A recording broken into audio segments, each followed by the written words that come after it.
c'est pas quelque chose qu'on a gagné. On a tous ce que nous sommes, nous avons le même temps, le même unité. Nous avons tous 24 heures dans une journée. Et ça a été donné par le Seigneur. Amen. Et j'ai une question à te poser. 2023, comment as-tu investi tes 365 jours? Es-tu satisfait du rendement? Ou, comme on en a parlé, tu t'es senti dispersé, distrait, comme non rentable? Je veux pas que tu me répondes. Je veux que tu fermes tes yeux et que tu vois comment, que l'année est passée comme un souffle. Et que 365 jours, c'était comme... Wow, je me rappelle encore quand c'était janvier. Mais est-ce que ces 365 jours-là, est-ce que tu te sens comme... Wow, ce 365 jours-là, je les ai bien investis pour le Seigneur. Ou ce 365 jours-là, c'était... Wow, quelle perte.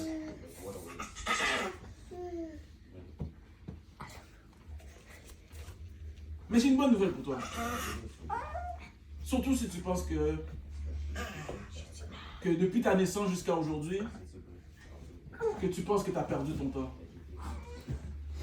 J'ai une bonne nouvelle pour toi. Les mathématiques de Dieu ne sont pas les mathématiques des hommes.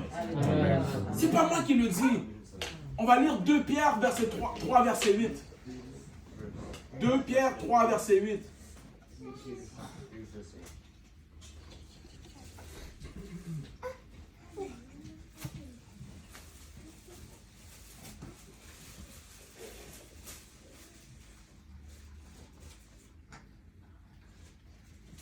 But beloved, be not ignorant of this one thing, that one day is with the Lord as 1,000 years, and 1,000 years as one day. Amen. Quelqu'un peut le lire en français?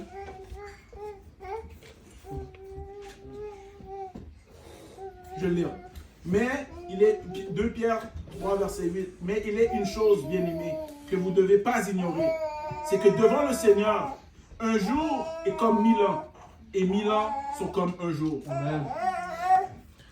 Est-ce que tu aimerais que ton année 2024, que ton 1 an soit comme 1000 ans pour le Seigneur? Amen. Est-ce que tu aimerais que ton année 2024, l'année que tu as passée, tu rachètes toutes les années que tu as perdues et même devancer? C'est comme si c'est 1000 ans pour le Seigneur. Il est possible car le Seigneur peut racheter le temps.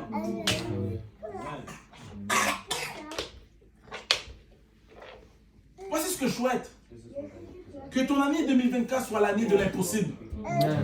Que ton année 2024 soit l'année des exploits. Amen. Que ton année 2024 soit l'année des prodiges. Amen. Que l'année 2023 soit une année remplie de merveilles. Amen. Tu sais, Jésus était le maître du temps. Non seulement comme Dieu, mais comme homme. Jésus est décédé et ressuscité à 33 ans. Mais il a travaillé uniquement 3 ans.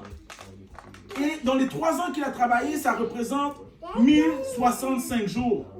Et en 1065 jours, il a bouleversé le monde. Amen. Parce que chaque temps qu'il a utilisé, chaque minute, chaque temps, il l'a placé pour l'avancement du royaume de Dieu.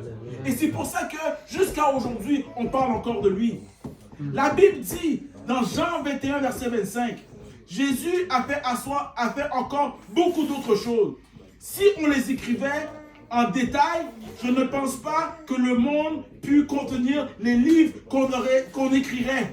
3 ans, 1065 jours. Et la Bible dit qu'on ne peut pas, il n'a pas assez de livres pour écrire tout ce qu'il a pu accomplir en 3 ans. Est-ce que vous croyez que Jésus-Christ était un maître du temps? Amen. Mais j'ai une nouvelle pour te dire toi aussi. Est-ce que tu sais que toi aussi tu as un livre de ta vie? Est-ce que tu sais aussi que tu vas avoir un livre pour ta vie? Et ce livre, qu'est-ce que tu veux que ce livre écrit de toi? Qu'est-ce que tu veux que ce livre dise quand on dit le livre de Antoine? Qu'est-ce que tu veux qu'on dise le livre de Christian? Qu'est-ce que tu veux qu'on dise le livre de Roger? Chaque personne a son livre. C'est pas moi qui le dis. Apocalypse 20, verset 12. Quelqu'un peut le lire?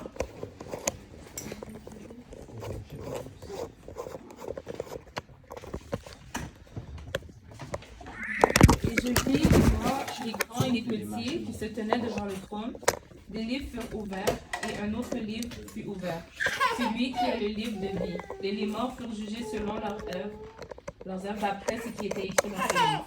Amen. Amen. Moi, je parle à ceux que leurs noms sont écrits dans le livre de vie. Il n'y a personne ici que son livre soit écrit dans le livre de la mort.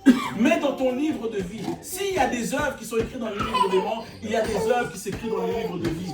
Et dans ton livre de vie, est-ce que tu aimerais que ton livre soit épais comme une feuille de papier? Est-ce que tu veux que ton livre de vie soit épais comme un cahier? Ou peut-être est-ce que tu veux que ton livre de vie soit comme un dictionnaire? Ou peut-être tu veux que ton livre de vie soit grand comme une encyclopédie? Peut-être que tu veux que ton livre de vie soit comme une bibliothèque? Est-ce que tu veux que ton livre de vie peut contenir comme un département? Ou peut-être que ton livre de vie a la connaissance d'une université? Tout dépend de qu'est-ce que tu vas faire. Moi voici, et je paraphrase, j'aimerais que mon livre de vie est tellement gros qu'il faut plusieurs anges pour porter mon livre de vie. Amen. Est-ce que vous voulez, chaque personne a son livre, et c'est ici que vous devez écrire le livre de vie.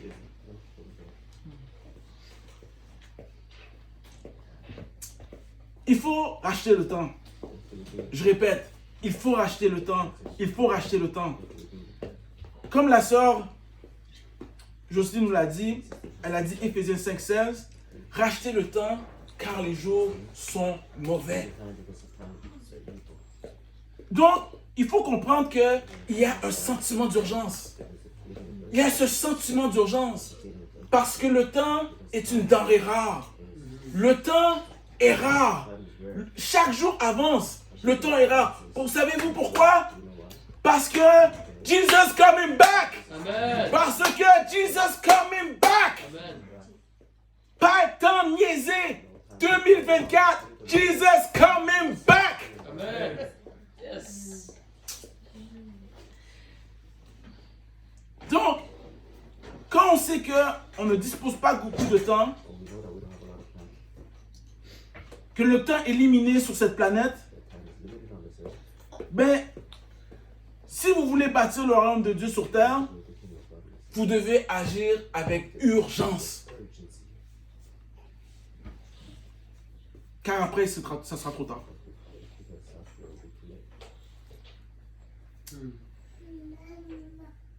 Dieu est le maître du temps. Pas seulement pour le royaume de Dieu, mais même dans ta vie personnelle, il peut te faire devancer. C'est comme Sœur Jocelyne disait, je peux être né après toi, ou tu peux être né après moi, mais tu es mon père spirituel. Dieu est le maître du temps. Il peut devancer les jours. C'est comme qu'il a dit à Timothée, que personne ne méprise ta jeunesse. Dieu, dans toutes sortes de circonstances, tu peux être dans un emploi. Je me souviens, j'étais dans un emploi. J'étais dans le monde entrepreneur pendant des années. Et j'ai été faire une entrevue.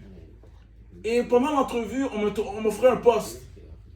Mais dans les coulisses, j'ai entendu qu'il y avait un autre poste qui était beaucoup plus élevé. Et j'ai dit à la personne qui m'interviewait, ok, est-ce que l'interview est finie? Je dis, ok, merci pour le poste, mais je veux ce poste-là. Et elle m'a regardé et puis elle m'a dit, c'est comme si c'était un petit peu trop devancé.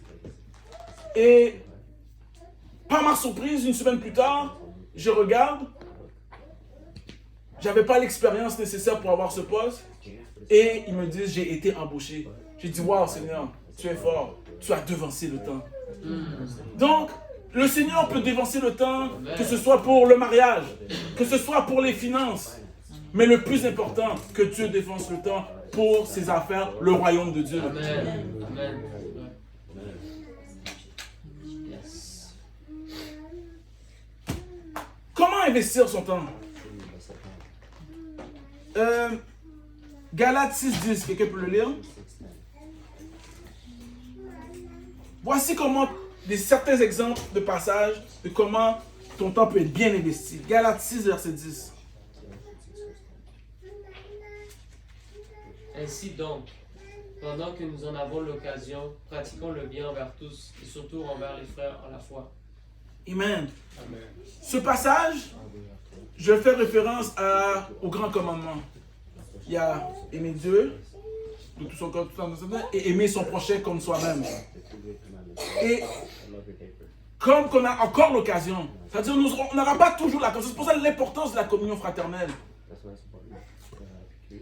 Ces gestes rentrent dans le livre de vie. Amen. Comment encore investir son temps? Colossiens 4, verset 5.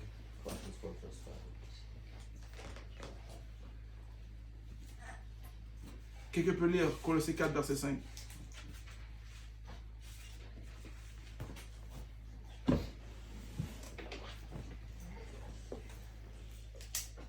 Conduisez-vous avec sagesse envers ceux du dehors et rachetez le temps. Amen. Amen.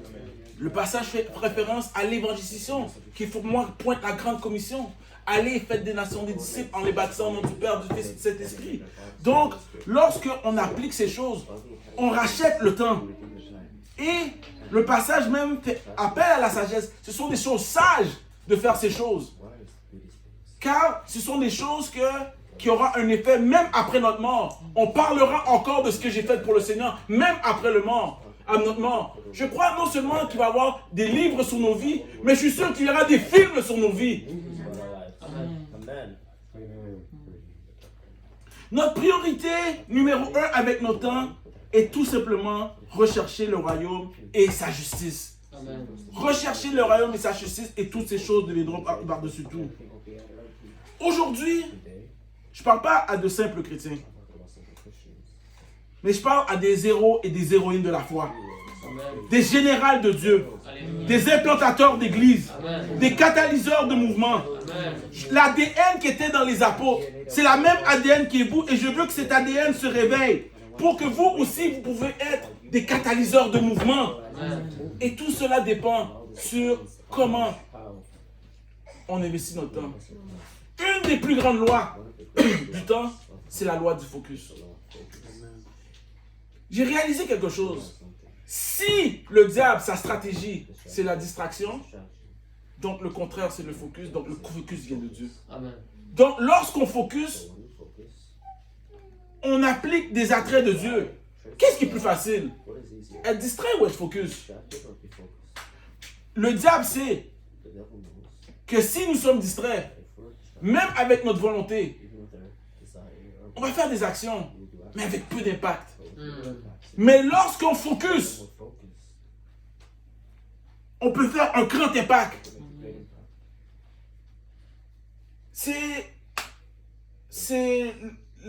Le focus, la concentration, c'est la loi derrière la bombe atomique. La bombe atomique, c'est, je ne suis pas un expert, mais ce que je sais, c'est un petit atome, vraiment minuscule, mais tellement concentré que ça crée un boum.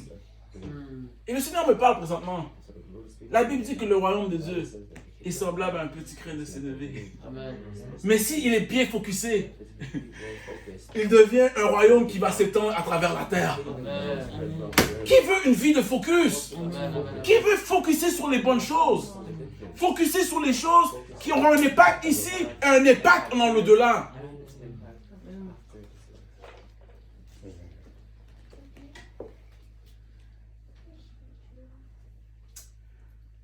Voici comment tu peux mettre ton cœur à la sagesse et pratiquer ces habitudes pour voir la terre envahir du royaume de Dieu. Il y a des choses que tu fais qui rachètent le temps. Il y a des choses que tu fais que pour toi ça a l'air d'une journée, mais tu avances le royaume de Dieu de 1000 ans. Non mais, vous pensez que je blague? Quand tu gagnes une âme au Seigneur, c'est plus que 1000 ans. Tu gagnes une âme pour la vie éternelle. Donc chaque âme que tu gagnes, c'est plus que 1000 ans. C'est pour ça que le Seigneur dit, il y a des jours qu'on vit, c'est comme 1000 ans. Ça veut dire que lorsque vous avez été en Afrique en mission, Juste une personne a été sauvée. C'est un homme de plus pour l'éternité. Donc, la minute que tu as faite pour le royaume de Dieu, c'est un autre calcul. C'est 1000 ans exponentiels.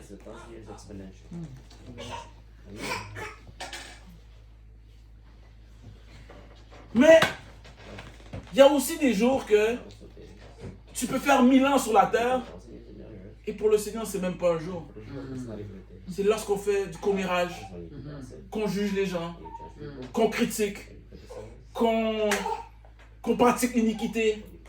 Tous ces jours-là, je peux faire 1000 ans cette chose-là. Je pourrais vivre 1000 ans. Et lorsque je suis devant Dieu, c'est que je n'ai même pas vécu une journée.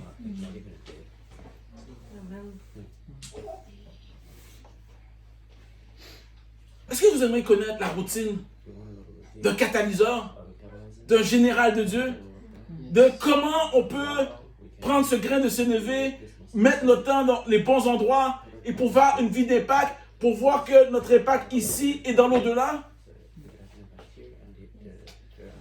Mais je vais vous dire 7 activités. 7 activités que vous pouvez faire. Et vous les connaissez déjà en passant. Mais je vais vous les redire. 7 activités que vous pouvez faire qui va impacter ici et au-delà. Première activité. Focuser sur la parole de Dieu. Amen. Deuxième activité. La prière extraordinaire. La troisième activité. Partager la vision du royaume. Quatrième activité. Former les croyants. Cinquième activité. Évangéliser. Sixième activité. Commencer des groupes. Et cette activité, faire partie d'un coaching continuel. Si vous pratiquez, ces activités ont été prouvées et démontrées. Ces activités ont été répertoriées derrière chaque grand mouvement de multiplication qu'il y a eu sur cette planète.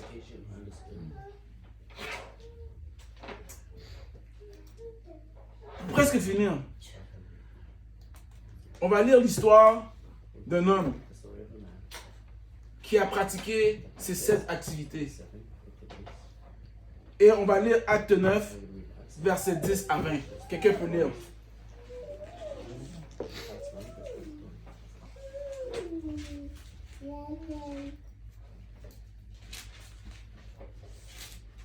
Acte 9, 10. À 20.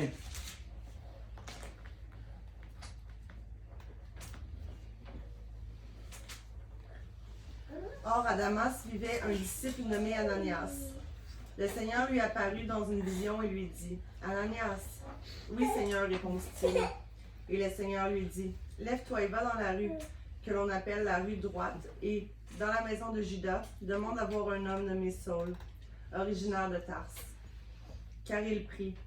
Et, dans une vision, il a vu un homme du nom d'Ananias entrer dans la maison et lui imposer les mains pour lui rendre la vue. Mais Seigneur, répliqua Ananias, j'ai beaucoup entendu parler de cet homme. De plusieurs côtés, on m'a dit tout le mal qu'il a fait à ceux qui t'appartiennent à Jérusalem. Depuis, il est venu ici muni de pouvoir que lui ont accordé les chefs des prêtres pour arrêter tous ceux qui te prient. Mais le Seigneur lui dit, va, car j'ai choisi cet homme pour me servir. Il fera connaître qui je suis aux nations étrangères et leur roi, ainsi qu'aux Israélites. Je lui montrerai moi-même tout ce qu'il devra souffrir pour moi. Ananias partit donc et, arrivé dans la maison, il imposa les mains à Saul et lui dit, « Saul, mon frère, le Seigneur Jésus qui t'est apparu sur le chemin par lequel tu venais m'a envoyé pour que la vue te soit rendue et que tu sois rempli du Saint-Esprit. » Au même instant, ce fut comme si des écailles tombaient des yeux de Saul, et il vit de nouveau. Alors il se leva et fut baptisé, puis il mangea et reprit des forces. Saul passa quelques jours parmi les disciples de Damas, et dans les synagogues, il se mit tout de suite à proclamer que Jésus était le Fils de Dieu. Amen. Amen. J'aime beaucoup répéter ça. Ananias, il n'avait pas le type de pasteur. Il n'avait pas le type d'évangéliste. Il n'avait pas le type de prophète. Il n'avait pas le type d'apôtre. On l'appelait un disciple. Et peut-être toi tu vas dire, oh, moi je suis pas l'apôtre Paul. Peut-être que tu n'es pas l'apôtre Paul, mais tu peux être un Ananias. Et tu peux trouver l'apôtre Paul. Qui sait, en Afrique, peut-être vous avez trouvé l'apôtre Paul et que lui fera des grands exploits. Peut-être qu'à Montréal, vous allez trouver l'apôtre Paul et lui fera des grands exploits. Mais croyez-moi, dans le livre de vie d'Ananias, c'est écrit tous les œuvres de l'apôtre Paul. Ananias a entendu la parole de Dieu. Donc je peux attitrer que Ananias était focus sur la parole de Dieu.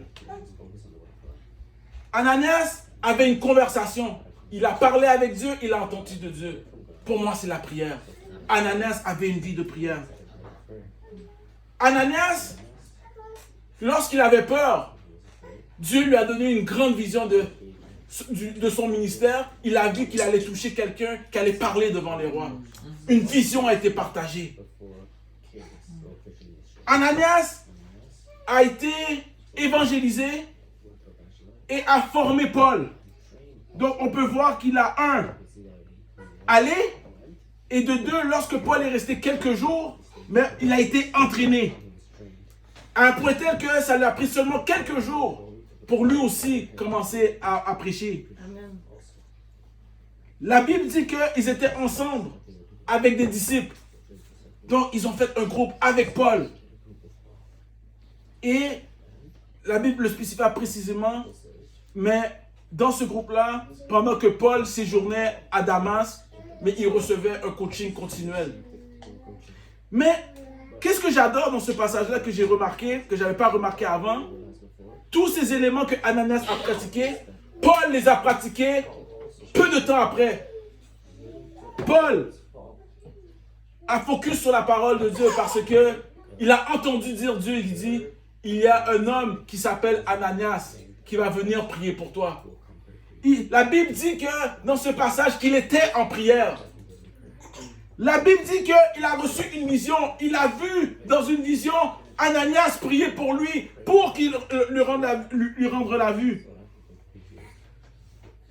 À son tour, lorsqu'il a été formé, la Bible dit que lui aussi il a été prêché, il a formé d'autres.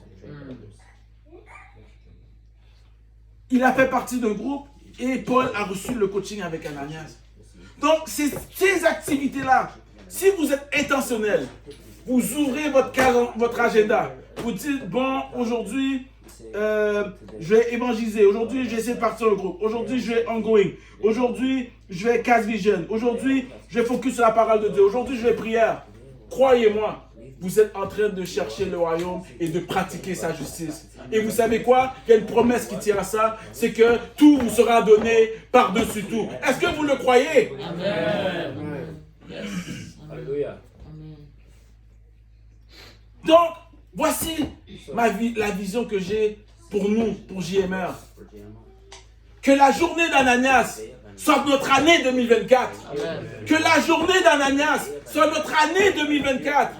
Que, comme mon frère Itache, on impose les mains aux malades, que les malades sont guéris, qu'on baptise des gens, qu'on les entraîne, qu'on prie, est-ce que vous comprenez? Qu'on pratique la vie d'un disciple.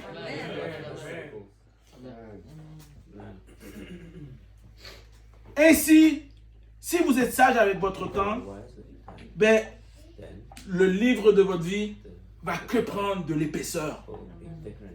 S'il y a quelque chose que je veux brag, que je veux me vanter, c'est que mon livre de vie est épais. C'est vrai, on peut rentrer. Le ciel, c'est le ciel. Le ciel, c'est le ciel. Comme les frontières du ciel est 10 millions de fois mieux que l'enfer. Mais si on a la chance, c'est comme rentrer au cinéma. Puis t'es arrivé en retard. Puis t'as une vieille place en arrière. Qui veut une place en face de l'écran? Qui veut être proche du trône? Hein? Qui veut être proche du trône? Qui veut avoir les premiers? La place VIP? C'est ça, les premières places. Les premières loges. Hein? Honnêtement, parce que ça, éternellement, si t'es loin du trône, t'es loin du trône éternellement. Tu vas dire, quête, Merci Seigneur, gloire soit à toi. Mais de loin. Mais de loin. Prenons de l'épaisseur. Que notre livre de prière prenne de l'épaisseur. Et que le Seigneur dise, viens. Parce que si vous regardez dans la parabole du talent, il y a eu 3 personnes. Il y a celui qui était méchant et paresseux. Lui, on l'oublie. Il y a celui qui en a eu 10. Il a dit, viens bon et serviteur. Je te donne 10 villes. Et il y a eu le 5e. Il a dit, bon et servait le serviteur. La différence entre celui qui a fait 10 talents et 5 talents, malgré que les deux étaient bons et fiers serviteurs, celui qui a eu 10 talents, si vous lisez le passage, a eu une louange de plus. Il a eu une reconnaissance de plus. Donc, comme qu'il y a, si vous étudiez l'enfer, il y a des niveaux dans l'enfer, il y a des niveaux dans le ciel. Et ici, je ne m'adresse pas à des simples chrétiens, des gens qui ont été sauvés, je ne sais pas si ça se dit là, mais on dit par les fesses, sautés de justesse. Je m'adresse à des héros et des héroïnes de la foi, des catalyseurs de mouvement, des implantateurs d'église. Amen.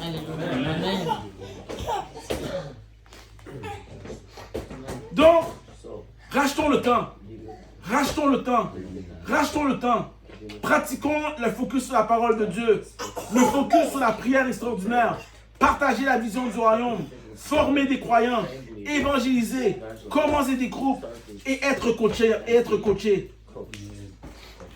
Ainsi, on va faire un jour du Seigneur.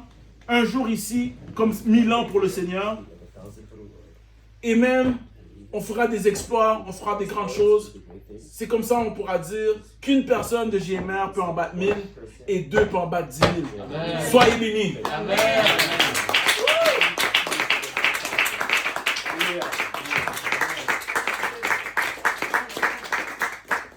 On va prier. On va prier pour 2024 pour que